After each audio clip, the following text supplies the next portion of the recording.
परम प्रेममय जुग पुरुषोत्तम श्री श्री ठाकुर अनुकूल चंद्रेर आतुल चरणे जानाई आमार शतकोटी प्रणाम। जय गुरु सकल इष्टप्राण दादा मायरा। सत्संगरा सत्यि बोका हये गेछे। श्री श्री ठाकुर अनुकूल चंद्र आबार भगवान हबेन कि करे? एकजन साधारण मानुष विवाहित जीवन काटिয়েছেন, সংসারপত্র করেছেন, স্ত্রী পুত্র নিয়ে সংসার করেছেন, তো তিনি আবার ভগবান হবেন কিভাবে? সত্যি সৎসঙ্গীরা এমন এমন কথা বলেন অবান্তর, যেটা যুক্তিগ্রাহ্য হয় না। সকল ইষ্টপ্রাণ দাদা মায়েরা, এই ভিডিও শুরু করার আগে আপনাদের কাছে বিশেষ অনুরোধ, তত্ত্বকথা চ্যানেলের প্রত্যেকটা ভিডিওকে যথাযথভাবে মনোযোগ সহকারে শুনবেন এবং বেশি করে শেয়ার করবেন। প্রত্যেকটা ভিডিওর মধ্য দিয়ে পরম দয়ালের যে অমৃত কথা, যেগুলো দেখবেন হয়তো বর্তমানে একটু আদ্রু মানুষ শেয়ার করছেন বা বলছেন, কিন্তু আমাদের এই চ্যানেলে পরম দয়ালের অমৃত মুখনিসৃত বাণী এবং তার কথা কিন্তু 2 বছর আগে থেকে পরম দয়ালের এই কথাগুলি আমরা ভিডিও আকারে আপনাদের কাছে তুলে ধরেছি। আপনারা প্রত্যেকেই যারা তত্ত্বকথার পাশে আছেন, যারা পরম দয়ালের অমৃত কথা রোজ শোনেন, পরম দয়ালের আদেশ নির্দেশ মেনে চলেন, তাদের প্রত্যেকে শ্রীচরণে আমার প্রণাম জানাই। আপনারা কিন্তু অতি অবশ্যই পরম দয়ালের কথা বেশি করে শেয়ার করবেন এবং অতি অবশ্যই পরম দয়ালের আদেশ নির্দেশ মেনে চলবেন। চলুন আমরা আলোচনার মধ্যে প্রবেশ করি। অশোকস্তর নাস্তারং শূর শৌরি জনশ্বর অনুকূল শতাবত্ত পদ্মপদ্ম নিবেক্ষণ। মহাভারতের অনুশাসন পর্বে 149তম অধ্যায়ে 50তম শ্লোকে ঋষি বৈশ্য সম্পায়নের বক্তব্যে যুধিষ্ঠিরের জিজ্ঞাসার উত্তরে মহামতি ভীষ্মদেব ভগবান শ্রীকৃষ্ণের সহস্র নাম বর্ণনা করতে গিয়ে যা বলেছেন, 50তম শ্লোকে ভগবান বিষ্ণুর আরেকটি নাম অনুকূল। সংস্কৃত মহাভারতে পৃষ্ঠা 2009, বাংলা ভাষায় কালীপ্রসন্ন সিংহ রচিত অনুশাসনে পর্ব পৃষ্ঠা 174। অশোক তারণ তার শূর শৌরি জনেশ্বর অনুকূল শতাবত্ত পদ্মপদ্ম নিবেক্ষণ। মহাভারতের অনুশাসন পর্বে ভগবান বিষ্ণুর সহস্র নামের মধ্যে ভগবান বিষ্ণু যে স্বয়ং এই ধরাধামে যুগে যুগে মানব রূপে এসেছেন এবং লীলা করেছেন। তিনি কখনো রামচন্দ্র, কখনো শ্রীকৃষ্ণ, কখনো শ্রী চৈতন্য, কখনো বা রামকৃষ্ণ, আবার কখনো তিনি এলেন যুগোপযোগী ধর্ম নিয়ে পরম পুরুষোত্তম শ্রী শ্রী ঠাকুর অনুকূল চন্দ্র রূপে। তাঁর সহস্র নামের মধ্যে এই নাম কিন্তু বর্তমান। অনেক মানুষ অনেক কিছু বলতে পারেন, তারা তাদের যুক্তি খাড়া করতে পারেন, কিন্তু একটা কথা মাথায় রাখবেন, প্রকৃতি যেমন আপন তালে চলেন, ঠিক তেমন ভাবেই কিন্তু সত্যই থেকে যায়।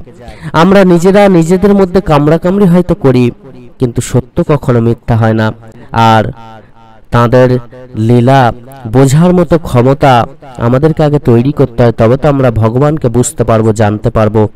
সেই জ্ঞানটার দরকার হয়। সেই জ্ঞানটা যতদিন না হবে ততদিন আমরা ভগবানকে চিনতে পারবো না, জানতে পারবো না, বুঝতে পারবো না। পরম পুরুষোত্তম শ্রীকৃষ্ণ যখন এই ধরাধামে মানব রূপে অবতীর্ণ হয়েছিলেন, তার আগে এসেছিলেন শ্রী রামচন্দ্র। তাকে কিন্তু ভগবান বলে কেউ মেনে নেননি। যখন শ্রীকৃষ্ণ রূপে এলেন তখনও তাকে সবাই ভগবান জ্ঞানে পূজা করেননি। যখন তিনি শ্রী চৈতন্য রূপে এলেন তখনও তাকে ভগবান জ্ঞানে কেউ মেনে নেননি। আবার যখন তিনি রামকৃষ্ণ রূপে এলেন তখনও কিন্তু মানুষ তাকে চিনতে পারেনি। ঠিক অনুরূপ ভাবেই তিনি যখন শ্রী শ্রী ঠাকুর অনুকূল চন্দ্র রূপে এসেছেন এই ধরাধামে, তখনও মানুষ তাকে চিনতে পারছে না বা মেনে নিতে পারছে না। এটা যুগে যুগে চলে এসেছে, বর্তমানেও চলছে, ভবিষ্যতেও চলবে। পরম পুরুষোত্তম শ্রী শ্রী ঠাকুর অনুকূল চন্দ্র বাণী দিলেন, তোমরা সদ্গুরুর চরণ আশ্রয় করো, সৎ নাম মনন করো, দেখবে তোমাকে আর তোমার নিজেকে নিয়ে ভাবতে হবে না।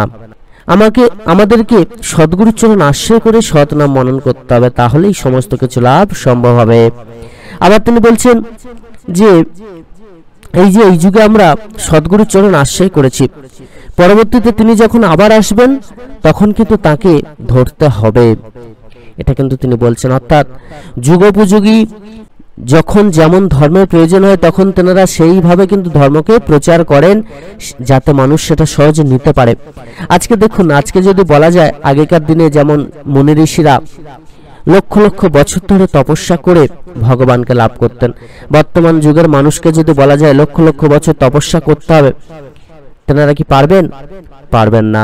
তো বর্তমান যুগে যেমন কর্ম করার মধ্য দিয়ে ভগবানকে সহজে লাভ করা যায়, সেই ধর্মই কিন্তু তেনারা প্রচার করে যান। জীবনিত্য কৃষ্ণদাস ইহা ভুলি গেলা, মায়া পিশাচিতাই গলায় বেড়িলা। আমাদের ছোটবেলায় যেমন স্কুলে আমরা যাই, অকার আকার ক খ শিখতে যাই, পড়াশোনা শিখতে যাই, তখন যেমন একজন শিক্ষকের দরকার হয়, সেটা স্কুল বলুন, কলেজ বলুন, বিশ্ববিদ্যালয় বলুন, আপনারা যা ডিগ্রি করছেন, ডক্টরেট বলুন, পিএইচডি বলুন, সমস্ত কিছুই কিন্তু কোনো শিক্ষকের কাছ থেকে আপনারা আহরণ করেন এবং সেই ডিগ্রি আপনারা কিন্তু লাভ করতে পারেন। ঠিক তেমনভাবেই আমাদের এই জীবন পথে চলার ক্ষেত্রে এমন একজন গুরুর দরকার হয়, যিনি প্রকৃত রূপে আমাদেরকে অন্ধকার থেকে আলোর পথ দেখাতে পারেন, যিনি প্রকৃত রূপে আমাদেরকে সঠিক পথের দিশা দেখিয়ে আমাদের জীবনকে শুধরে দিতে পারেন, আমাদের জীবনকে বিপদ থেকে রক্ষা করতে পারেন। তো এমন কি কোনো গুরু আছেন যিনি প্রকৃত রূপে আমাদের অন্ধকার থেকে আলোর পথে নিয়ে যেতে পারেন, যার এক আধারে সর্ববিদ্যা আছে, ধর্ম অর্থ কাম মোক্ষের চরম জ্ঞান আছে? ওই সব বিষয়গত গুরুরা জ্ঞানের চরম সীমায় পৌঁছাননি, স্বক্ষেত্র দ্বন্দ্ব সৃষ্টি করে গেছেন আগেকার দিনের গুরুরা। তাই এমন মানুষের সন্ধান প্রয়োজন যিনি সর্ববিদ্যায় বিশারদ, সর্বদর্শী, ভূদর্শী এবং ত্রিকালজ্ঞ। এমন মানুষ কি ভূমণ্ডলে আছে? কে সেই সর্বজ্ঞ, কে সেই ত্রিকালজ্ঞ, যিনি ইহকাল পরকাল সর্বকালের খবর রাখেন, সমস্ত প্রশ্নের উত্তর দিতে পারেন, সর্ব সমস্যার সমাধান জানেন? এমন জ্ঞানাতীত পুরুষ কে? এমন গুরু কিন্তু আছেন। ত্রেতায় রামচন্দ্র, দাপরে শ্রীকৃষ্ণ এবং পরবর্তীকালে বুদ্ধ, যিশু, শ্রী চৈতন্য, রামকৃষ্ণদেব, আর কলির শেষে এলেন শ্রী শ্রী ঠাকুর অনুকূলচন্দ্র। এরা গুরুর গুরু, তাই এনারা জগৎ গুরু, এনারা সর্বোত্তম গুরু, তাই পুরুষোত্তম। সেই সময়ে শ্রেষ্ঠ মানব বা গুরু শ্রেষ্ঠ, তাই অবতার পুরুষ অবতরণ করে ধরাধামে অবতার রূপে আখ্যাত হলেন সেই সর্বশক্তিমান বিশ্বস্রষ্টা ঈশ্বরের মূর্ত নরবিগ্রহ। প্রতিভু নেমে আসেন পৃথিবীতে মানুষকে লোক শিক্ষা দিতে, পাপী তাপীদের উদ্ধার করতে, তার লীলাময় জীবন দিয়ে সেই যুগকে উদ্ধার বা রক্ষা করতে। সূর্য থেকে বিশ্ব ব্রহ্মাণ্ডের সৃষ্টি হয়েছে, নানা বিবর্তনের মধ্য দিয়ে পৃথিবীতে প্রাণের জোয়ার নেমে এসেছে। প্রাণীতত্ত্ববিদদের মতে ছত্রাক থেকে অ্যামিবা, অ্যামিবা থেকে বানর, বানর থেকে মানুষ বিবর্তনের মাধ্যমে এসেছে। স্রষ্টা ভগবান তার সৃষ্টিকে উপভোগ করার জন্য মানুষের সৃষ্টি করলেন আর পৃথিবীকে সাজিয়ে গুছিয়ে তুললেন। মানুষ হলো ঈশ্বরের গুলবাগিচার মালিক। বিশ্ব স্রষ্টার ইচ্ছা থেকেই পরমা প্রকৃতি সৃষ্টি হয়েছে। এক অহং প্রজায়ম, এক আমি বহুতে রূপান্তরিত হব। কৃষ্ণের যতক লীলা সর্বোত্তম নরলীলা, নরবপু তাহার স্বরূপ। চণ্ডীদাসে বলেছেন, সবার উপর মানুষ সত্য, তাহার উপর নাই। তিন শ্রেণীর মানুষ সৃষ্টি হলো, দেব মানুষ, নর মানুষ, অসুর মানুষ। স্বাধীন ইচ্ছা দিয়ে মানুষদের ছেড়ে দিলেন ভগবান, একটি সংসারকে তৈরি করলেন। এই সংসার হলো সুখ ঐশ্বর্য উপভোগের ক্ষেত্র। সত্যযুগে দেব মানুষদের অবাধ রাজত্ব ছিল, ক্রমশ মানুষ ষড়রিপুতে আচ্ছন্ন হলো। শুরু হলো মানুষে মানুষের দ্বন্দ্ব, বিবাদ, ঈর্ষা, সুখ ও শান্তি বিঘ্নিত হতে লাগলো। ত্রেতা যুগে অসুর মানুষেরা দেব মানুষদের আক্রমণ করতে শুরু করলো। বিশ্বামিত্র, বশিষ্ঠ, বাল্মীকি মুনিদের আশ্রম আক্রান্ত হলো। বৈদিক ধারায় আশ্রম কেন্দ্রিক বা গুরু আশ্রয় জীবনের উপর আঘাত এলো। দেব মানুষরা প্রার্থনা জানালো, অত্যাচারের হাত থেকে মুক্তি চাইলো। ভগবানের আসন টলে উঠল সেই সর্বশক্তিমান বিশ্ব স্রষ্টা ঈশ্বরের মূর্ত নরবিগ্রহ রামচন্দ্র নেমে এলেন পৃথিবীতে।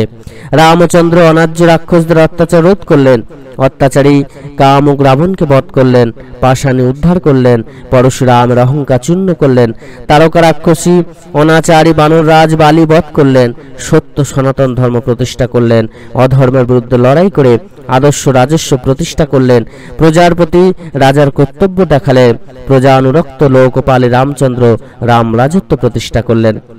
তার ঠিক পরেই দাপর যুগে ভগবান শ্রীকৃষ্ণ সাধারণ মানুষকে উদ্ধারের জন্য, পাপী তাপীদের তাড়াবার জন্য লীলা করতে ধরাধামে এলেন। পরিত্রাণায় সাধুনাং বিনাশায় চ দুষ্কৃতাম, ধর্ম সংস্থাপনার্থায় চ সম্ভবানি যুগে যুগে। ঈশ্বরের দুটি রূপ, সাকার এবং নিরাকার। শ্রীকৃষ্ণ ভক্ত উদ্ভবকে বললেন, নরদেহেই আমাকে দর্শন করা সম্ভব। তাই আমাদের কাছে মানুষরূপী ভগবানই সত্য, আদর্শ, স্থানীয়, অনুসরণীয়, উপাস্য, ধ্যেয়। শ্রীকৃষ্ণ পুতনা অন্যান্য রাক্ষসদের বধ করেন, কালিয়না, কংস, জরাসন্ধ, শিশুপাল বধ করলেন। মানুষকে তাঁর লীলার মধ্য দিয়ে শিক্ষা দিলেন। ধর্মরাজ্য প্রতিষ্ঠার জন্য যুদ্ধে পাণ্ডব পক্ষ নিয়ে কৌরবদের ধ্বংস করলেন। তৎকালীন যুগের মানুষদের সঠিক পথ অনুসরণ করার জন্য ভক্ত অর্জুনকে নানা উপদেশ দিলেন। শ্রী শ্রী গীতা ও শ্রী শ্রী অনুগীতা সৃষ্টি হলো, আধারে মানুষ পথের আলো পেল। একে একে বুদ্ধদেব, যীশুখ্রিস্ট, শ্রী চৈতন্যদেব, শ্রী শ্রী রামকৃষ্ণ পরমহংসদেব ধরাধামে মানুষের লীলার জন্য অবতরণ করলেন। এরাও বললেন, আমাদের অনুগামী না হলে ঈশ্বরের দরজায় পৌঁছানো যায় না, মনুষ্য জীবন সার্থক হয় না। অনেকে দেখবেন বলে থাকেন যে পরম দয়াল যুগপুরুষোত্তম শ্রী শ্রী ঠাকুর তার নিজের প্রচার করেছেন, নিজেকে ভগবান বলেছেন। কিন্তু প্রত্যেক যুগেই ভগবান যখন মানব রূপে এসেছেন তখন কিন্তু তিনি বলেছেন, আমার শরণ লও, আমাকে পূজা করো, আমাকে মেনে চলো, তাহলেই দেখবে তুমি সকল সমস্যা থেকে মুক্তি লাভ করবে, এই জগৎ সংসার থেকে উদ্ধার পাবে। দেখুন, যখন রামচন্দ্র ওই ধরাধামে এসেছিলেন তখন যে ভগবান শ্রীকৃষ্ণ রূপে তিনি আবার আসবেন সেটা কিন্তু কেউ জানতো না, কিছু ভক্ত ছাড়া বা ভগবান ছাড়া কেউ জানতো না। ঠিক তেমনভাবে শ্রীকৃষ্ণ এই ধরাধামে আসার পরে তিনি যে আবার শ্রী চৈতন্যদেব রূপে আসবেন সেটাও কিন্তু আমরা কেউ জানতাম না। তো যখন তেনারা এসেছেন যুগে যুগে, তেনারা কিন্তু বলে গেছেন, আমার পূজা করো, আমার শরণাপন্ন হও, আমার নাম করো, আমাকে আমার চরণ আশ্রয় করে চলো, আমাকে ধরে চলো, তাহলেই তুমি সকল কিছু থেকে মুক্তি লাভ করবে, সকল পাপ থেকে মুক্তি লাভ করবে, সকল সমস্যা, গ্রহদোষ, বাঁধা বিপত্তিকে দূর করতে পারবে, সহজেই জগৎ সংসার থেকে মুক্তি পেয়ে তাঁর পাদপদ্মে আশ্রয় গ্রহণ করতে পারবে। তাই যুগে যুগে ভগবান বলেছেন, কারণ আমরা পরবর্তীতে যিনি আসবেন তাকে আমরা চিনতে পারবো না, হয়তো বা জানতে পারবো না, বা যিনি আসবেন আমরা কেউই কিন্তু জানি না কবে আসবেন বা কেমন রূপে তিনি আসবেন বা কেমন ভাবে তিনি আবার ধর্মকে প্রচার করবেন, আমরা কেউই জানি না। পরম দয়াল যুগপুরুষোত্তম শ্রী শ্রী ঠাকুর অনুকূলচন্দ্রের পরে যে আবার কোনো ভগবান মানব রূপে আসবেন না, এটাও কিন্তু নয়।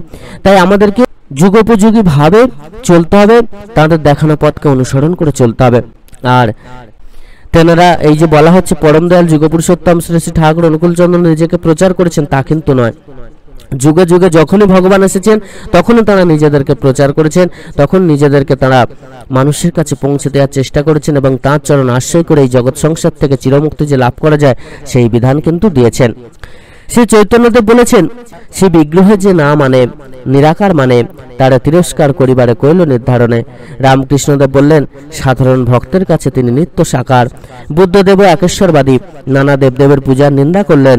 শ্রীকৃষ্ণ তাই বলেছিলেন, সর্বদেবময় গুরু।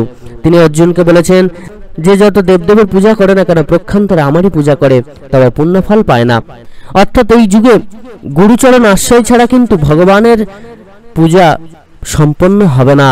অনেকে দেখবেন বলে থাকেন সৎসঙ্গীরা দেবদেবের পূজা করতে চান না বা সৎসঙ্গে দেবদেবের পূজা করেন না, এটা কিন্তু একদম ভুল। পরম পুরুষোত্তম শ্রীকৃষ্ণ বলছেন, সকল দেবদেবের পূজা যদি তুমি শুধুমাত্র করো তাহলে কিন্তু পুরোপুরি ভাবে পূজা সম্পন্ন হয় না। যিনি আমার চরণ আশ্রয় না নেয় তার কোনো দেবদেবের পূজা সার্থক হয় না এবং পুণ্য ফল কিন্তু সহজে লাভ করতে পারে না। কিন্তু যিনি গুরুচরণ আশ্রয় করে ভগবানকে ডাকতে পারেন, তিনি যদি দেবদেবের পূজা করেন তাহলে সার্থক ফল লাভ হয়। সৎসঙ্গীরা কি দেবদেবের পূজা করেন? অবশ্যই করেন, কেন করবেন না? কিন্তু আমরা একটি কথা মাথায় নিয়ে চলে, সেটি হলো গুরু ব্রহ্মা গুরু বিষ্ণু গুরু দেব মহেশ্বর গুরুরেব পরম ব্রহ্ম তস্मै শ্রী গুরবে নমঃ। গুরুই হলেন ব্রহ্মা, গুরুই হলেন বিষ্ণু, গুরুদেবই হলেন মহেশ্বর। অর্থাৎ গুরুদেবের মধ্যেই সকল দেবদেবীর বাস হয়। আমরা সেই পরম গুরু সদ্গুরু শ্রী শ্রী ঠাকুর অনুকূলচন্দ্রের চরণ আশ্রয় করে তাই সকল দেবদেবীর পূজা করি।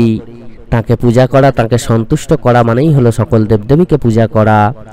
এছাড়া তিনি আরো বলেছেন, মা লক্ষ্মীর পূজা করো আর মা দুর্গার পূজাই করো।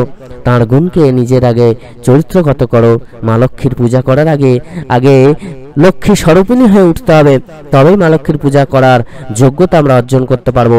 আমরা যদি মা দুর্গার মতো নিজেদের গুণকে, নিজেদের সমস্ত কিছুকে তৈরি না করতে পারে, তিনি যেমন অসৎকে নিরোধ করেছিলেন, অশুভ শক্তিকে বিনাশ করেছিলেন, তিনি যেমন ভালোকে আগলে রাখার চেষ্টা করেছিলেন, তিনি যেমন দৈব শক্তিতে বলীয়ান হয়ে সকল সৎ কার্যে নিজেকে নিয়োজিত করেছিলেন। তো এইভাবে আমাদেরকে কিন্তু তৈরি করতে হবে। নিজেদেরকে যদি এইভাবে চালিত করতে পারি তাহলে কিন্তু আমরা দুর্গা মাতার আশীর্বাদ লাভ করতে পারবো, তার পূজা আমাদের সার্থক হবে। পরম দয়াল যুগপুরুষোত্তম শুধুমাত্রই ফল মিষ্টি দিয়ে ডালা সাজিয়ে পূজার কথা বলেননি, তিনি বলেছিলেন দেবদেবীর গুণকে চরিত্রগত করার কথা। অর্থাৎ এই যে বলা হচ্ছে আমাদের দেহ মন্দিরের মধ্যে ভগবানের বাস হয়, তো আমরা যদি না ভগবানের আদেশ নির্দেশ মেনে চলে, আমরা যদি না আমাদের নিজেদের চাল চলন কথাবার্তা চরিত্রকে ঠিক না করতে পারি, প্রকৃতরূপে আমরা যদি আধ্যাত্মিক না হয়ে উঠতে পারি, তাহলে কি এই মন্দিরে ভগবান বাস করবেন? যেখানে সেখানে কি তিনি থাকবেন? তাকে তো আগে ডাকতে হবে, তাকে তো আমন্ত্রণ জানাতে হবে আমাদের গৃহে আসার জন্য। আমরা যদি তাঁর চরণতলে আশ্রয় না নিয়ে তাকে ডাকতে পারি, তাহলে তো কোনো কিছুই সার্থকতা লাভ করতে পারবে না। বর্তমানে দেখুন, আপনার বাড়িতে যদি কোনো অনুষ্ঠান হয়, আপনি আপনার পাড়া প্রতিবেশীকে নিমন্ত্রণ করতে যান, পরবর্তীতে যখন খাওয়া দাওয়া বসাতে যাওয়া হয় তখনও কিন্তু একবার করে ডেকে আসতে হয়, এটাই কিন্তু আমাদের নিয়ম। ঠিক তেমনভাবে ভগবানকে আমাদের আমন্ত্রণ জানাতে হয় আমাদের গৃহে আসার জন্য। আর ভগবানকে আমন্ত্রণ জানাবো কি হবে? শুধুমাত্র বললাম যে হে ভগবান আমাদের গৃহে আসুন, বা আমাদের গৃহে অনুষ্ঠান করছি, ভগবান আপনি আসুন, এরকমটা নয়।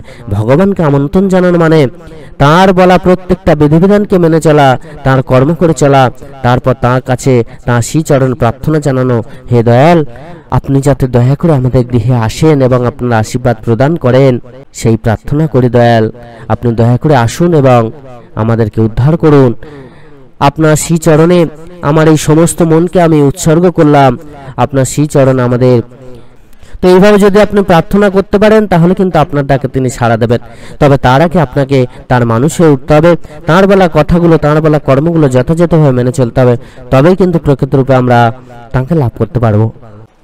তাহলে সৎসঙ্গীরা কিন্তু দেবদেবের পূজা করেন কিন্তু এইভাবে।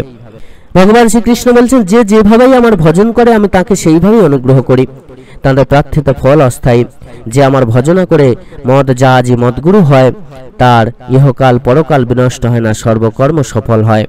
আমাদেরকে তার ভজনা করতে হবে। তবে আমাদেরকে এই যুগের হরি পরম পুরুষোত্তম তার চরণ আশ্রয় করে তার ভজনা করার মধ্য দিয়ে কিন্তু প্রকৃত ফল লাভ করতে পারবো আমরা। ঠিক তারপরেই বুদ্ধদেব এই ধরাধামে এলেন।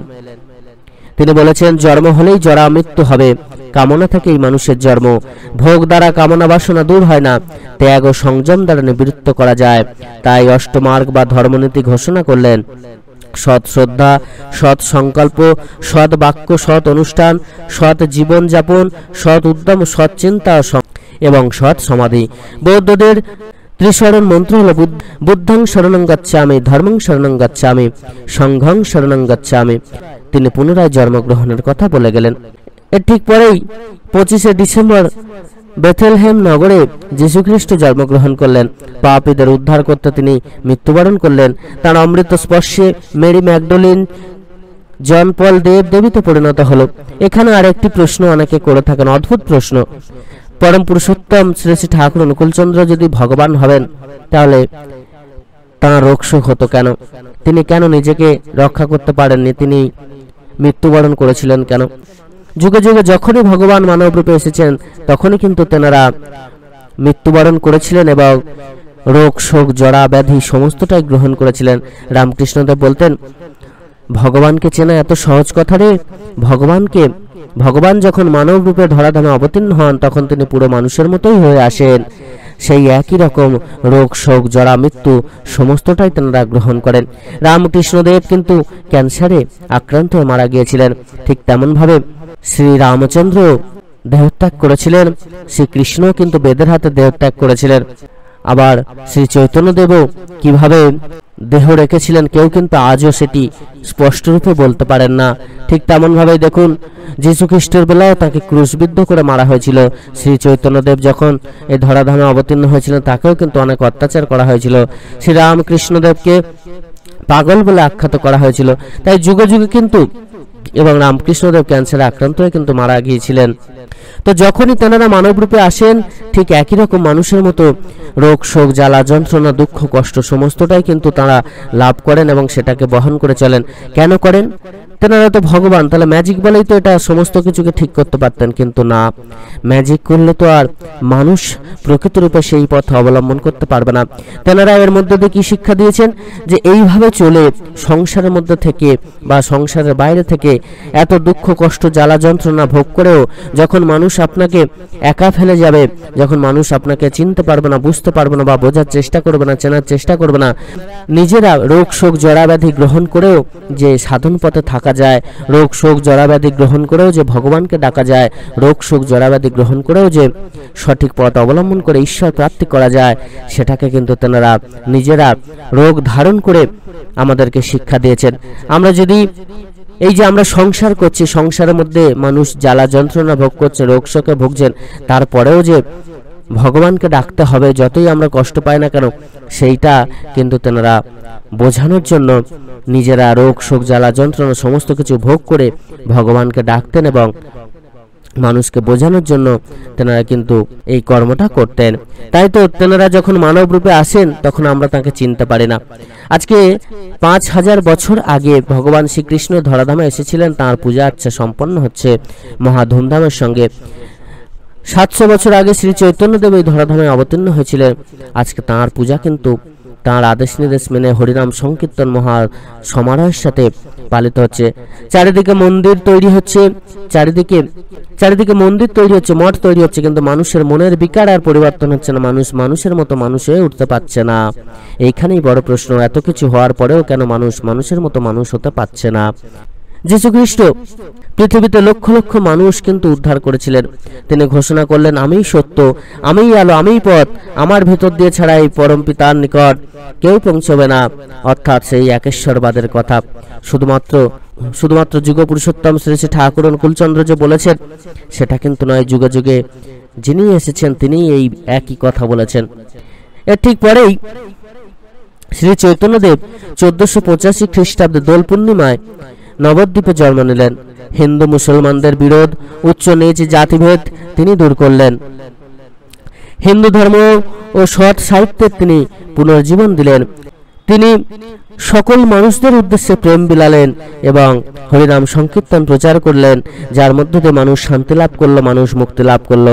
মহাপণ্ডিত হয়েও ত্রিনাদপি নাচ ও তরু হতেও সহিষ্ণু হয়ে বৈষ্ণব মতে নতুন সম্প্রদায় গড়লেন। প্রেমের মূর্ত বিগ্রহ তিনি মধ্যলীলায় তাঁর শ্লোকের মধ্য দিয়ে ইঙ্গিত দিলেন, এই মতো হবে আরো 2 অবতার, কীর্তন আনন্দলীলা হইবে আমার। তার ঠিক পরেই রামকৃষ্ণদেব আবির্ভূত হলেন 1242 সালে 6 ফাল্গুন হুগলি জেলার কামারপুকুরে। ইংরেজ শাসনে মানুষে মানুষে প্রচন্ড ভেদাভেদ, নারী জাতির সম্মান লুণ্ঠিত, লোভে জর্জরিত মানুষ, সাহেবিয়ানায় আর্য ধর্ম হিন্দু ধর্ম লুপ্ত হতে বসেছিল। দেশে ঘরে ঘরে আলো জ্বলে উঠল। গিরিশ ঘোষ, নটি বিনোদিনীর মতো শত শত পাপী তাপী খাঁটি মানুষ হয়ে উঠল। বিশ্বের দরবারে হিন্দু ধর্ম পুনঃপ্রতিষ্ঠা ও মর্যাদা পেল। 1293 সালের 31শে শ্রাবণ রাত্রি 1টায় মহাপ্রয়াণের আগেই বলে গেলেন, আর একবার আসতে হবে, তাই পার্শ্বদের সব জ্ঞান দিয়ে গেলাম না। ঠিক 1293 সালের 31শে শ্রাবণ রাত্রি 1টায় শ্রী শ্রী রামকৃষ্ণদেবের মহাপ্রয়াণ হয়েছিল। আর 1295 সালে 30শে ভাদ্র তাল নবমী তিথিতে শ্রী শ্রী ঠাকুর অনুকূলচন্দ্র বিশ্ব মানবের কল্যাণ সাধনা আবির্ভূত হলেন।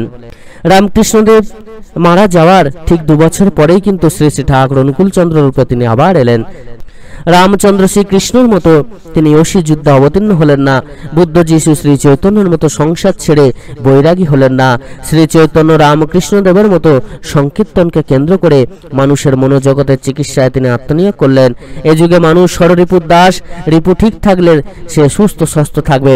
তাই যজন যজন ইষ্টবৃত্তি, সদাচার ও সস্তানের অনুশাসন দিলেন। একটি ফাঁক গেলেই ফাঁকে পড়তে হবে। তাছাড়া সঠিক বিবাহ, সদ্দীক্ষা ও সুশিক্ষা ছাড়া আমাদের গত্যন্তর নাই বললেন। পরিপূর্ণ জ্ঞান, প্রেম ও শক্তি নিয়ে তিনি এসেছেন। আত্মাত্মিক জ্ঞান ও জিজ্ঞাসুদের মুক্তি দিতে দয়াল ঠাকুর শ্রী শ্রী অনুকূলচন্দ্র জন্ম নিলেন মানুষের ঘরে। তিনি পূর্ব পূরণকারী, বর্তমান পুরুষোত্তম, তথাগতগণ ব্রহ্মার বার্তা বহনকারী অভিন্ন, তথাগতগণের অগ্রণী বর্তমান পুরুষোত্তম। তিনি পূর্বগণের আপূরণকারী বিশেষ বিশিষ্ট নরবিগ্রহ। তাহার অনুশাসনই এ যুগের মানুষদের অনুসরণীয়। শ্রী শ্রী ঠাকুর বললেন, বুদ্ধ হিসাবে বিভেদ করিস, শ্রী চৈতন্য রসুল কৃষ্ণের জীবদ্ধারা অনাবির্ভাব একই ওরা, তাও জানিস নে? পূর্বেই বলেছি, আমাদের জীবন কেন্দ্রে একজন বড় মানুষের বড় গুরুর প্রয়োজন। তিনি নিশ্চয়ই সদ্গুরু পুরুষোত্তম হবেন। ডক্টর অ্যালেক্স চ্যারেল বলেছেন, কোনো ভাবকে ভালোবাসা সম্ভব নয়। নেতা বা আচার্যের জন্য আত্মাহুতি প্রদান সম্ভব, কিন্তু কোনো ভাবের নিমিত্ত কেহ আত্মোৎসর্গ করতে পারে না। মানুষ ভাগবত মানবের নির্দেশ ভিন্ন নিজের সমস্ত সম্ভোগ নিয়োজিত করে কেবল যুক্তিপ্রসূত নীতি সূত্র ধরে চলতে পারে না, আর তার অনুসরণও করতে পারে না। আমাদের প্রয়োজন এমন ভগবানের, যিনি আমাদের কথা শোনেন, স্নেহ দান ও সাহায্য করেন। শ্রীকৃষ্ণ গীতায় বলেছেন, সম্ভবানী যুগে যুগে, কলিযুগে শ্রী শ্রী ঠাকুরই ধ্যেয় অনুসরণীয়। এ যুগের যেমন মৌর্য গুপ্ত যুগের মুদ্রা অচল, ব্রিটিশ যুগের মুদ্রা অচল, ঠিক তেমনি পূর্বপূর্ব সদ্গুরুদের প্রভাবহীন পুত্রের মধ্যে যেমন পূর্বপুরুষদের ভাব দ্বারা লীন হয়ে আছে, অশোক স্তম্ভ মার্কা মুদ্রার মধ্যে যেমন পূর্বযুগের মুদ্রার ধারাবাহিক ইতিহাস নিহিত, তেমনি শ্রী শ্রী ঠাকুরের মধ্যে পূর্ব সদ্গুরুর ভাবধারা নিহিত আছে। এ যুগে তাঁর জীবন ও বাণী সচল মুদ্রা। তাকে ছাড়া মুক্তি ও মোক্ষ লাভ অসম্ভব, জীবন বৃদ্ধি অসম্ভব। যারা দীপ্তিমান পুরুষ তারাই দেবতা, দীপ ধাতু অর্থাৎ দীপ্তি পাওয়া, দিব্য জ্ঞান ও গুণ সম্পন্ন, ঐশ্বর্য বীর্য যশ শ্রী জ্ঞান ও বৈরাগ্য এই সরস্বৈর্য অধিকারী আমাদের কাছে ভগবান। তারা সেই সর্বশক্তিমান বিশ্বস্রষ্টা ঈশ্বরের মূর্ত নরবিগ্রহ। গুরুর গুরু তিনি জগৎগুরু, গুরু পরতং নাস্তি, গুরুর উপর আর উপাস্য নাই। সাধারণ মানুষ তাকে চিনতে পারে না।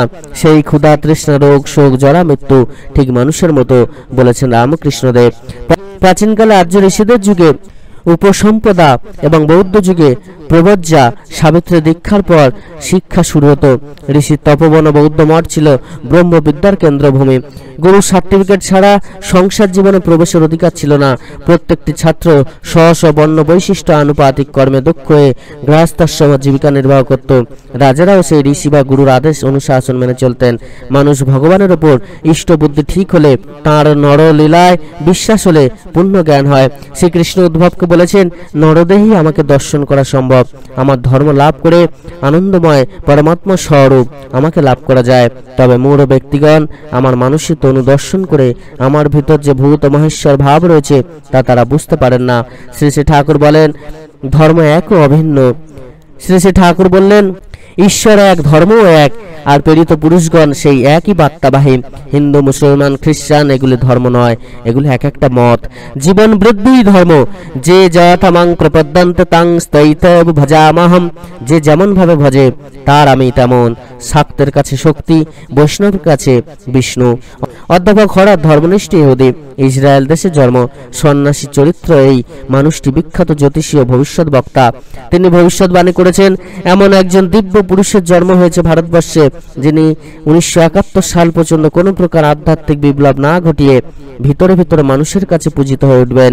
1971 সালের পর তার প্রভুত্ব সারা এশিয়ার সারা বিশ্বে বিস্তার লাভ করবে।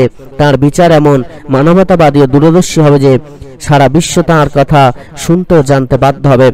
যখন বিজ্ঞান সারা বিশ্বে ধর্ম সংস্কৃতিকে ধুলোয় লুটিয়ে দেবে, তখন ওই ধার্মিক প্রবর আধ্যাত্মিক বিপ্লবের সূত্রপাত করবেন। তাই তো আমাদের তাকে ধরে চলতে হবে, তবে এই প্রকৃত রূপে তার আদেশ নির্দেশ মেনে আমাদের জীবনকে ধন্য করে তুলতে পারবো। দেখুন, এই জীবনটা আপনারা যদি একটু গভীর চিন্তা করেন, জীবনটাতে আছে কি? জীবনটাতে দেখবেন জন্মগ্রহণ, তারপর কিছুকাল এই জগৎ সংসারে একসাথে কাটানো, তারপর মৃত্যুবরণ। এই জগৎ সংসারে একসাথে কাটানোর সময় কিন্তু অনেক কিছু রয়েছে। মানবতা রয়েছে, মনুষ্যত্ব রয়েছে, বিবেক রয়েছে, আপনার চলন চরিত্র অভ্যাস ব্যবহার কথাবার্তা সেগুলো রয়েছে। মানুষের সাথে কেমন ভাবে আপনি চলেন বা কেমন মানুষ আপনি, আপনার কর্ম কেমন সেগুলো রয়েছে। আপনি পুণ্য কর্ম করেন না পাপ কর্ম করেন সেগুলো রয়েছে। তো এই যে জীবন, এই জীবনটাকে সুন্দর সুমধুর করতে গেলে আমাদেরকে সঠিক পথ অবলম্বন করতে হবে। আর এই ছোট্ট জীবনে আমরা যদি তাঁর বলা আদেশ নির্দেশ মেনে চলতে পারি, তাহলে কিন্তু পুরোপুরিভাবে মুক্তি লাভ আমরা করতে পারবো। তাই জীবনে নিজেদের মধ্যে মারামারি হাতাহাতি না করে আগে বুঝুন, আগে জানুন, ব্যাপারটাকে বোঝার চেষ্টা করুন।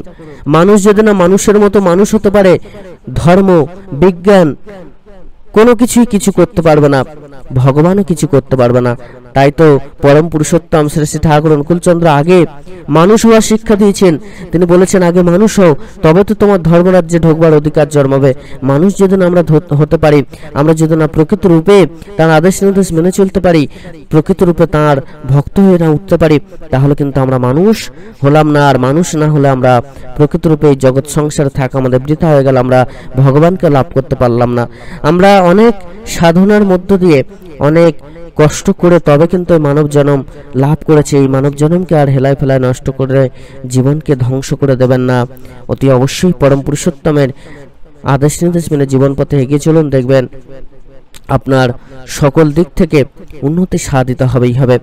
আমরা অনেক সময় অবহেলা করি, তার বলা কর্মগুলোকে যথাযথভাবে মেনে চলে না। এটা কিন্তু কখনো করবেন না। অবহেলা না করে তার বলা আদেশ নির্দেশগুলো যথাযথভাবে মেনে চলুন, দেখবেন জীবনে সুখবর আপনার জীবনে আসবেই আসবে। সকলে খুব ভালো থাকবেন। পরম দয়াল যুগপুরুষোত্তম শ্রী শ্রী ঠাকুর অনুকূলচন্দ্র আপনাদের প্রতি প্রত্যেকের মঙ্গল করুন। তিনি যে যুগের হরি, তাকে ধরে চললেই যে সকল দেবদেবতার পূজা সম্ভব হয়, সকল দেব দেবীর আশীর্বাদ লাভ হয়। তাই তো তাকে ধরে আমাদের চলতে হবে, তার আদেশ নির্দেশ মেনে চলতে হবে। তাহলে দেখবেন সমস্ত কিছু থেকে আমরা মুক্তি লাভ করতে পারবো। সকল ইষ্টপ্রাণ দাদা মায়েরা প্রত্যেক খুব ভালো থাকবেন। পরম দয়াল আপনাদের প্রত্যেকের মঙ্গল করুন। জয় গুরু বন্দে পুরুষোত্তম।